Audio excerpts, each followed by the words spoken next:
Kalau bicara tentang pengobatan psikiater, banyak orang yang masih salah paham.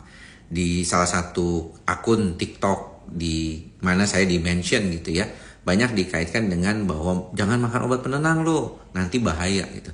Dan komentar-komentarnya itu ada yang bilang, kok saya makan obat bipolar, saya makan obat schizophrenia harus seumur hidup, saya makan obat antidepresan harus setiap hari, bagaimana ini? Katanya nggak boleh.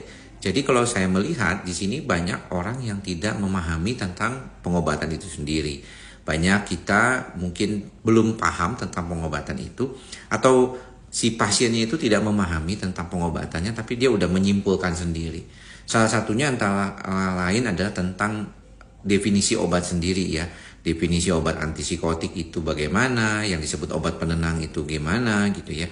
Mungkin kalau saya mau jelaskan panjang lebar jadi banyak sekali ya. Kalau kita lihat memang obat psikiater itu dulu nih dibagi menjadi dua bagian, yaitu minor tranquilizer dan major tranquilizer.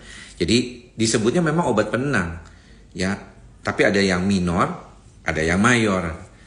Yang minor itu adalah obat-obat penenang golongan benzodiazepin sekarang ini ya, obat anti anxiety cemas benzodiazepin khusus ya, alprazolam, clobazam, clonazepam, diazepam gitu. Sedangkan yang major tranquilizer itu adalah obat antipsikotik ya, yaitu seperti haloperidol ya, risperidon. Itu dulu nih, ingat ya, jangan salah, itu dulu ya. Kalau sekarang itu tidak ada lagi istilah minor and major tranquilizer.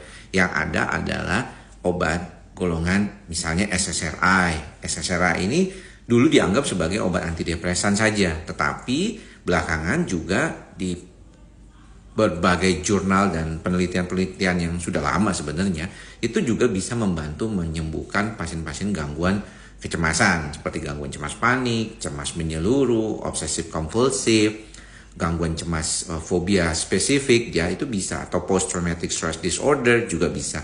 Jadi udah nggak ada lagi tuh istilah major and minor tranquilizer, tapi SSRI, kemudian golongan antipsikotik itu juga dibagi lagi. Ada yang golongan antipsikotik PG1 misalnya dengan yang terbaru gitu ya, yang lama gitu ya. Jadi memang generasi 1, generasi 2 juga beda lagi. Dan kemudian juga ada obat-obatan mood stabilizer yang dulunya sebenarnya adalah obat anti epilepsi, tapi sekarang digunakan oleh dokter jiwa juga untuk membantu pasien-pasien bipolar misalnya. Atau obat-obat untuk kasus-kasus gejala-gejala depresi juga sekarang dengan menggunakan antipsikotik, misalnya aripiprazol gitu. Jadi jangan sampai teman-teman bingung, bahkan mencari-cari informasi. Ingat ya, saya tadi baru saja membaca di Guardian itu dikatakan bahwa hampir 80% ya informasi tentang kesehatan jiwa yang ada di TikTok itu hoax ya, tidak benar. Jadi hati-hati ya mendapatkan informasi tentang obat-obatan juga di TikTok. Jangan menggunakan TikTok sebagai referensi. Tanya ke dokternya langsung. Tanya ke dokternya tentang obat yang dimakan.